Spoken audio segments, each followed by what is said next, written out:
কেউ যদি তোমারে বলে যে আমি সব জানি, তুমি 2 আঙ্গুল দেখিয়ে বলো তুমি কিচ্ছু জানো না। তোমার শিখার অনেক বাকি। জাননেওয়ালার উপরও জাননেওয়ালাও আছে, ঠিক কিনা? এজন্য আমরা যেন বিনয়ী হই। বিনয়, হাম্বলনেস, আরবিতে বলে তাওয়াদু, এটা খুবই জরুরি। এগুলো আমাদের মধ্যে এখন নাই। আমাদের মধ্যে ইগো প্রবলেম আছে না নাই? অহংকার, জেলাসি, অ্যারোগ্যান্স, এগুলো থেকে সম্মানিত ভাইয়ের আমাদেরকে বেরিয়ে আসতে হবে। দেখবেন সমাজে যারা খুবই হাম্বল, বিনয়ী, তাদেরকে সবাই পছন্দ করে না? আর অহংকারীদের কেউ পছন্দ করে না। সামনে সালাম দেয়, পিছনে গালি দেয়। কথা বলেন?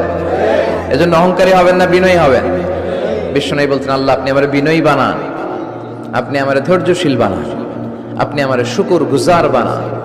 আমার চোখে আল্লাহ আপনি আমারে ছোট বানান, মানুষের চোখে আপনি আমারে বড় বানান। পড়েন আমিন।